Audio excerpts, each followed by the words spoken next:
안녕하세요. 첼리브라입니다. 제가 어저께 그 썸네일에다가 인플레이션, 인플레이션이 지속되고 양적 완화가 지속될 거다. 그런 어떤 그 발언을 했는데 아마 궁금하신 분들이 아마 되게 많을 거예요. 그게 진짜 실현 가능할까? 인플레이션인데 어떻게 돈을 풀어댈 수 있을까?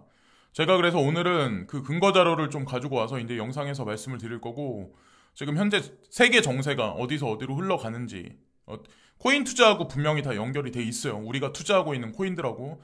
그런 관점에서 오늘도 이제 말씀을 드릴 건데, 일단 첫 번째는 보이저 거래소라고 여러분들 이미 들어보신 분들 아마 있을 거예요. 제 채널을 보신 분들 중에는. 근데 예전에 이제 미국 통화감독청이라는 곳이 있는데, 거기에 이제 브라이언 브룩스라는 이분이 거기 부청장으로 있었거든요. 근데 이분이 바이낸스도 들어갔었고, 그리고 뭐 비트퓨리인가? 여기 지금 CEO로 계시는데 이분이 이 보이저 거래소 이사진으로 들어갔다라는 뉴스가 나왔더라고요. 그래서 보이저 거래소에 VGX 토큰이라고 있어요. 이건 거래소 코인이거든요. 그래서 이걸 지금 사실화는 제가 말씀을 드리는 게 아니라 WRX를 되게 밝게 보듯이 미래를 밝게 보듯이 VGX를 미리 사신 분들 있죠. 보이저 거래소 이 코인을 미리 사신 분들은 그냥 뭐 익절하신 부분은 빼고는 나머지 루나코인 같이 그냥 끝까지 밀어붙이시는 게 제가 보기에는 좋지 않을까라는 생각을 합니다. 지금 현재 제가 뭐 이걸 가격이 얼마인지는 모르겠으나 어쨌건 제가 이거를 봤을 때는 심상치 않은 거래소가 되지 않을까. 보이저 거래소가. 그 여러분들 아시겠지만 보이저 거래소는 비하인드에 골드만삭스가 있어요. 골드만삭스에서 운영했던 서클사가 있는데 서클사의 회원들이 다 보이저 거래소로 이양됐거든요. 그런 관점에서 보이저 거래소도 이미 검증받은 거래소가 아닐까. 그래서 VGX. 자, 근데 버지라고 있거든요. 버지랑 이니셜이 똑같아요. 그런데 헷갈리시면 안 돼요. 버지는 시총이 낮은 익명성 코인 중에 하나고 VGX는 보이저 거래소의 거래소 토큰이고 그런 관점으로 보시면 되고 중국 뉴스가 또 나왔는데 중국 기업 메타버스 상표 경쟁에 돌입했다.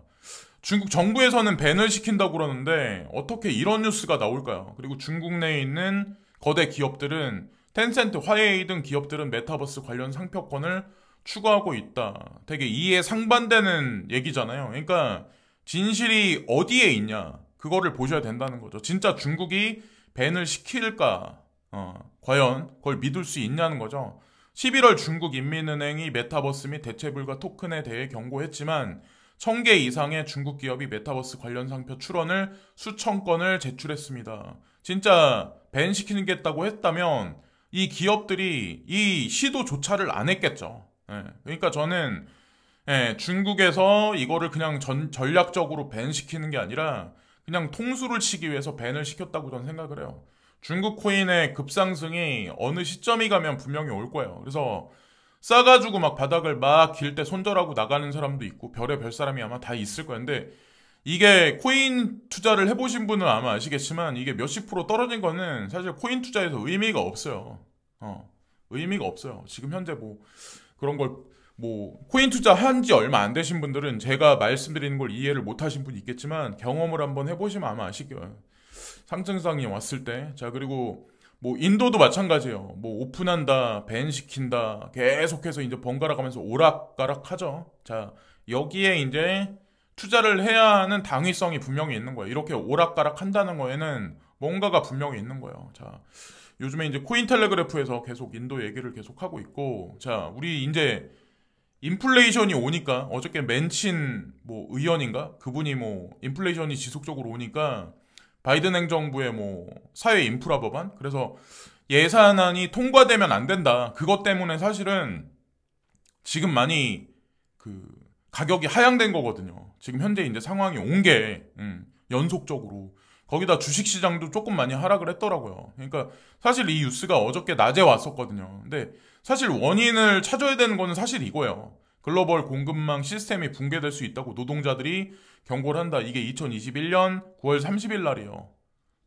이때 이랬다가 잠깐 풀어준 적이 있었어요. 자, 코로나 다시 잠깐 풀겠습니다. 그러면서 락다운 됐던 걸 해제시킨다 이런 얘기가 있었는데 회복이 채 되지도 않은 상황에서 다시 폐쇄시키면 그 그 얘기가 뜻하는 건 뭐냐? 이 공급망이 붕괴됐다는 얘기예요. 그래서 이 그룹 2년 동안의 운송자 노동자가 부담을 겪으면서 글로벌 공급망이 휘어지기 시작했다고 적었다. 이게 9월 달이잖아요. 그럼 지금 현재 3개월이 지난 현재 시점은 어떻게 될까요? 회복도 안 돼 있는 상황에서 내가 옷을 팔아야 되는데 옷감을 못 구해. 내가 음식을 만들어야 되는데 식자재를 못 구해. 해외에서 배송 오는 식자재를 못 구해. 근데 원자재가 이게 순환이 원활하게 안 돼 있으면 수요자는 정해져 있는데 공급이 계속해서 원활하게 충족을 못 시켜주면 인플레이션의 이게 직접적인 원인이라는 거죠. 어저께도 이제 말씀드렸지만 이게 해소돼야 궁극적인 인플레이션율은 떨어질 수밖에 없어요. 그래서 돈을 못 푼다, 말도 안 된다라고 이제 저한테 말씀하실 분들 분명히 있겠지만 진짜 원인은 여기에 있는 거예요. 이 인프라가 회복되는 시점. 그게 사실 코로나에 관해서, 코로나 뭐 치료제라든가 뭐 요런 거에 관해서 그게 어느 시점에 분명히 나오겠지만 그 시점이 인플레이션이 꺾이는 시점이 나올 거예요. 그 전에는 오르락 내리락을 계속 반복을 하면서 아마 뭐 사람들을 좀 힘들게 하겠죠. 그리고 내부 반란 한 표가 붕괴한 2,400조 원, 바이든 중간선거도 막막하다. 자, 이 뉴스가 나왔어요. 그래서 이분이 맨신 의원이신데 이분이 이제 같은 민주당원이죠. 근데 이분이 반대를 하셨다. 결정적으로. 그래서 이것 때문에 이제 말이 많아졌는데 이거는 제가 어저께도 미리 말씀드렸지만 쇼라고 저는 이제 생각을 하거든요. 궁극에는 돈이 풀려야 될 수밖에 없는 현재 상황이에요. 왜냐, 실업자는 늘어날 수밖에 없어요. 분명히 여러분들 1월 달에 가서 실업률을 한번 보세요. 실업률을 보시고, 그러니까 12월 달 지표를 보면 12월 달 지표가 1월 달에 연준해서 그거를 보고 결정을 할 거 아니에요. 뭔가를 어떻게 테이퍼링 어떻게 하고 금리를 어떻게 할 거다. 근데 12월 달이 원래는 연말에 뭐 블랙 프라이데이라든가 여러 가지 것들이 여러 행사가 있잖아요. 그리고 사람들 파티를 하잖아요. 보통 12월 달에 크리스마스 파티를 하는데 우리는 뭐 하루에 그냥 케이크 먹고 치킨 시켜 먹고 하루에 끝나는데 미국 애들은 이거를 크리스마스 시즌으로 봐요. 시즌으로 보니까 그 시즌 자체가 사실은 뭉개진 거죠. 내수 시장이 그러니까 막혀버린 거예요. 회전이 순환이 안 되고 회전이 안 되면 당연히 지표가 안 좋게 나올 수밖에 없고 그 상황에서 그냥 계속해서 테이퍼링과 금리 인상을 밀어붙이기에는 좀 명분이 제가 보기에는 서지 않지 않을까라는 생각을 해요. 자, 그래서 그런 관점으로 그래서 이분이 이제 설명하시는 건 뭐냐면 부채 급등, 인플레이션 악화. 그래서 그냥 단순하게 그냥 돈 풀면 안 돼. 그러니까 바이든 행정부의 지지율은 떨어질 수밖에 없고 그리고 공약으로 걸었었던 여러 가지 것들이 다 그냥 뒤로 밀려지니까 사람들은 외면할 수밖에 없는 현재의 상황이죠. 지금 이제 바이든 행정부 상황을 봤을 때. 그래서 여기 보면은 현재는 인플레이션과 국가 부채 급증, 신종 코로나 바이러스 감염증, 새로운 변이 확산 등 눈앞의 문제 해결에 집중하는 게 더 시급하다. 이분은 이렇게 말씀을 하시네요. 자, 어쨌건 표면적인 얘기만 계속 반복된다고 이제 저는 생각을 하고 실내로 이게 어떤 게 있냐면 이 사이클하고 자 여기 보면은 뭐 우한 변이 바이러스 그리고 알파, 델타가 나왔고 오미크론이 나왔죠. 이럴 때마다 어떤 게 있었냐면 이 케이스가 증가되고 또 하락을 해요. 이것에 따라서 주식시장이든 가상자산 시장이든 마찬가지로 같이 움직였어요. 이 사이클에 따라서. 근데 지금 현재 오미크론 확진자 때문에 이 사이클이 엄청나게 많이 올라갔잖아요. 근데 그에 반해서 사망자는 거의 예전보다 없어요. 예전에 델타나 알파 변이 바이러스 있을 때보다 사망자는 거의 없어요. 그러니까 사실 지금은 이것으로 인해서 퍼드를 유발한다라고 결론 지어서 보시는 게 어떨까라고 저는 이제 생각을 합니다. 그리고 지금 현재 케이스가 많이 지금 오미크론 때문에 케이스가 많이 늘어났다는 얘기는 이게 그러니까 정점을 찍고 줄어들면서 다시 주식시장과 코인시장은 반등할 가능성이 상당히 높지 않을까라는 생각을 합니다. 그런 관점으로 그냥 편하게 보시면 어떨까라는 생각을 해요. 지금 뭐 계좌를 자꾸 보시면 아마 힘드시겠지만 코인 투자 이제 한지 얼마 안 되신 분들 같아요. 그리고 조시 라거가 4월 달부터 7월 달 동안 있었던 4월 달부터 6월부터 7월달 동안 있었던 하락 장세에서 어떤 그 패턴이 마무리되는 시점이 지금 현재, 지금이죠, 지금. 그래서 앞으로 몇 주 동안 이게 더 약간 더 하락을 할지 지금서부터 상승할지 모르겠지만 어쨌건 요 구간은 분명히 끝날 거다. 요 패턴을 그대로 기억해보자. 그래서 복사 붙이기 해보면 패턴이 너무 비슷하다. 그래서 요런 상승 확률이 여기서도 나오지 않을까. 근데 이 사람은 되게 차트를 스탠다드하게 잘 보는 사람이거든요. 예, 그래서 지금이 마지막 하락의 시즌이 아닐까, 지금 시기가 아닐까, 이런 관점으로 이분은 이제 말씀을 하시더라고요. 그리고 이게 아마 누구나가 다 궁금하시고 해외 거래소 사용하시는 분들은 아마 궁금해 하실 수 있는 질문인데, 구독자님 중에 여기 보면 하여튼 그래서 이분이 이제 질문하신 게 뭐냐면, 찰리님도 해외 거래소 이용 많이 하시는 것 같은데 트러블을 시행하게 되면 해외 거래소에 이번에 구입한 WRX G캐시 어떻게 관리해야 하는지 지금 뺄 수도 없고 찰리님은 개인 지갑에 관리하시나요? 저는 장투하려고 사둔 건데. 그러니까 이 트래블률이 시행이 되면 이게 코인이 이동을 못 하잖아요. 그것 때문에 이제 걱정. 그리고 그런 미디어 기사들이 주기적으로 계속 나오면 해외 거래소 그러니까 해외 거래소에 코인 보관하시는 분들은 다 고민할 수밖에 없어요. 근데 이 시점이 제가 알기로는 내년 2022년 3월로 알고 있어요. 3월 달. 근데 그 전에 이건 해결이 될 거예요. 그리고 그 미디어들이 말이 안 되는 게 뭐냐면 이 코인 이동을 트래블룰을 적용해서 그냥 꺾어버리겠다. 이거를 그냥 전면 배제시키겠다. 그러면 코인이 존재 가치가 없죠. 블록체인 기술이 상용화될 필요가 없는 거죠. 네. XRP가 전 세계 CBDC에 순환된 어떤 그 블록체인 중심에 서겠다. 이 자체도 사실 다 트래블룰에 위배되는 행위거든요. 그러니까 이게 정립이 저는 내년 3월 이전에 될 거라고 생각해서 그냥 이거에 관해서 저는 걱정 안 해요. 예, 솔직히 말씀드리면. 예, 그리고 언제나 이 시장 같은 경우는 비트코인이 사라진다, 어떻게 된다, 무슨 법 때문에 어떻게 된다라고 했지만 결정적인 순간이 가면 다 없었던 일이 돼버렸더라고요. 다 악재가 호재로 다 변해버리더라고요. 그러니까 그냥 지금 현재 상황에서 걱정하실 필요는 분명히 없다. 예.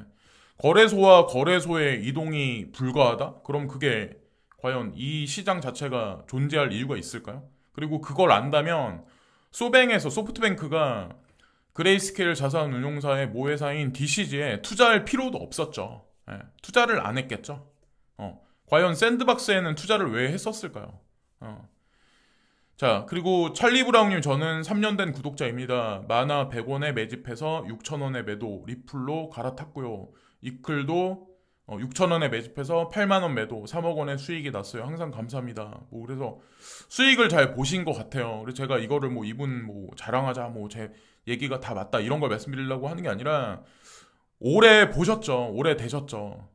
많아도 이때 제가 언저리, 요거보다 쌀 때도 제가 말씀드린 걸로 기억하는데, 괜찮은 코인이다.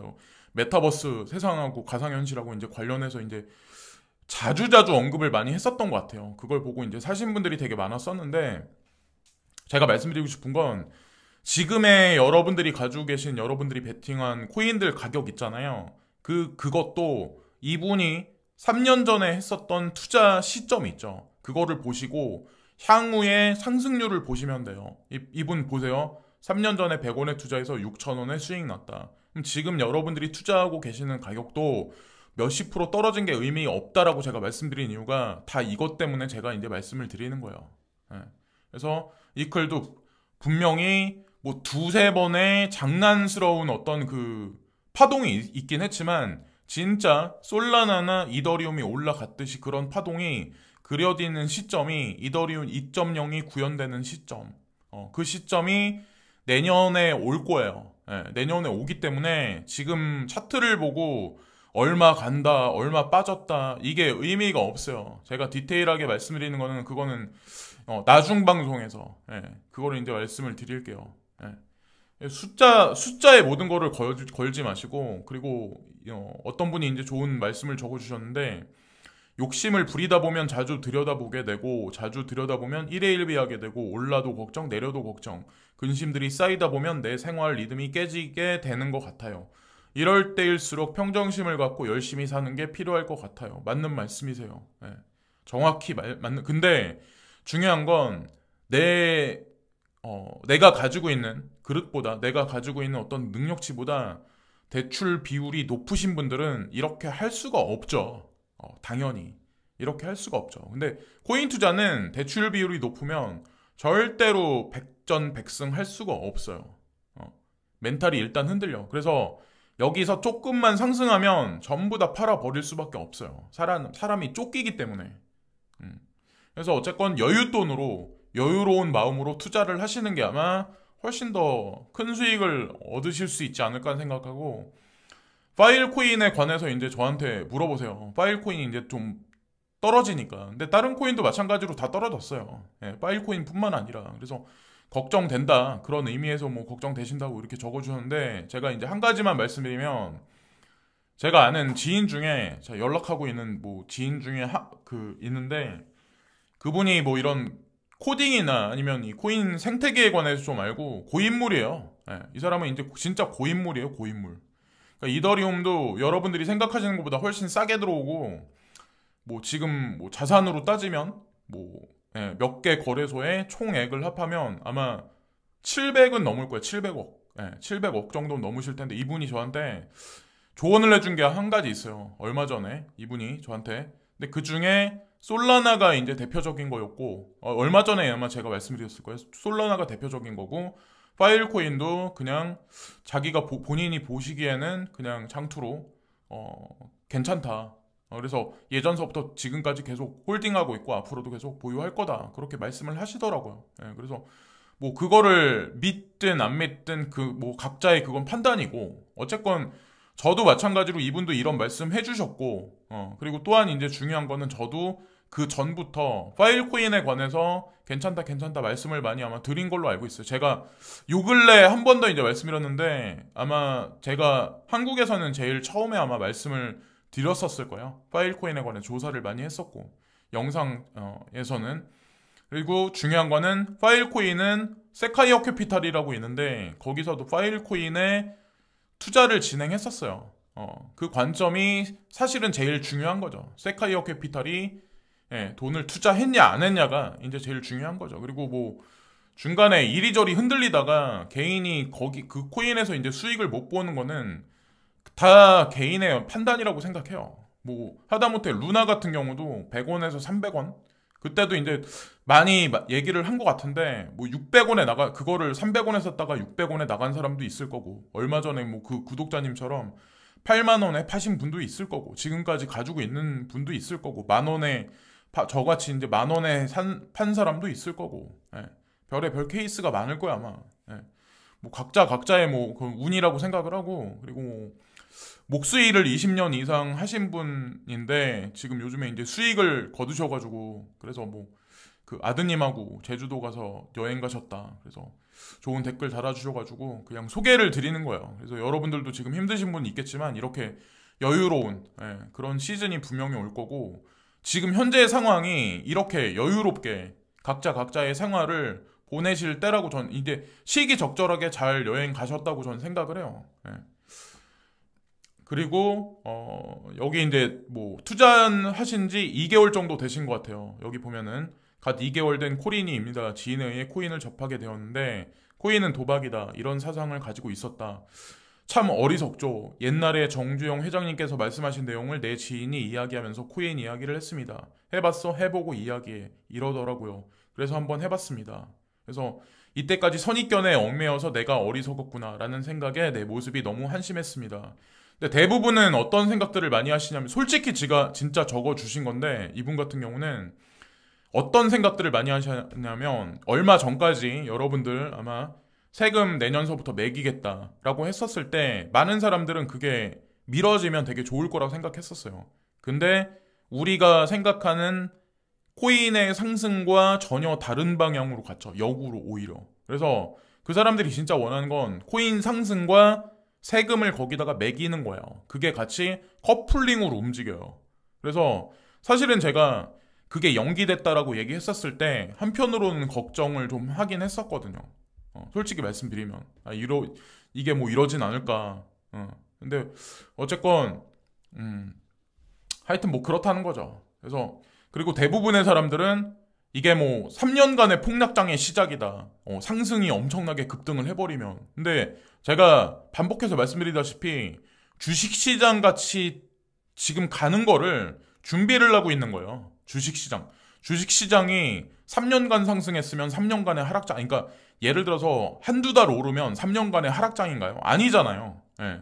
근데 그렇게 점점 변해가고 있고, 지금 약간의 어떤 기관 투자가가 들어왔다면 어느 시점이 지나가면 더 많은 기관 투자가가 더 많은 자금을 들고 이 시장에 들어올 거예요. 그래서 아직까지 초기 시장이라고 생각하고, 선입견이 되게 위험한 게 뭐냐면, 저는 중국과 러시아에 관해서 2018년 이전서부터 좀 추적을 많이 했었어요. 사실은 제가 30살 때부터 해가지고 지금 40대 중반인데, 그래서 저는 뭐 중국의 1대1로가 뭐 망한다고 얘기가 나왔을 때부터 저는 망하지 않을 거다, 중국 성장에 베팅을 해야 된다 라고 얘기를 많이 해서 조선 쪽이다 욕을 많이 먹었었죠. 지금도 아마 이거는 와야 될 거다, 이거는 안 될 거다 라고 말하는 사람들이 아마 분명히 많을 거예요. 근데 이 뉴스가 2021년 8월 6일 날 나온 건데, 중국이 2007년서부터 2020년까지 브라질에 75조 원 투자했다.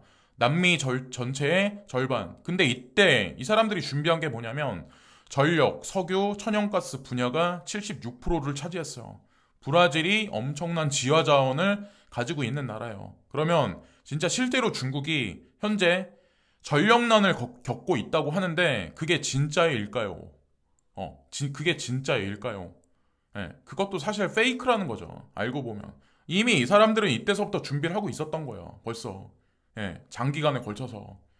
자, 여기 이제 핵심적인 게 있는데, 이 영향력을 계속 확대를 하고 있어요. 예, 전 세계에. 칠레도 좌파 대통령 중남미 핑크타이드의 중러 영향력 확대되고 있다. 이 뉴스가 나온 게 12월 20일 날 나왔어요. 이거 뭐 뉴욕에서 나온 것 같은데, 콜롬비아, 브라질도 좌파 집권 전망된다. 바이든이 중남미 대책 못 내놓고 코로나 경제난 때문에 좌파 득세, 중러, 인프라 투자, 백신 제공 등 중남미의 경제적 지원 가속화하고 있다. 자, 여기 내용이 나와 있죠. 그대로예요. 여기 핑크 타이드 있죠. 핑크. 네, 핑크색. 근데 남미에서 아직까지 브라질 빼고는 전부 다 좌파가 집권한 나라가 돼버렸어요.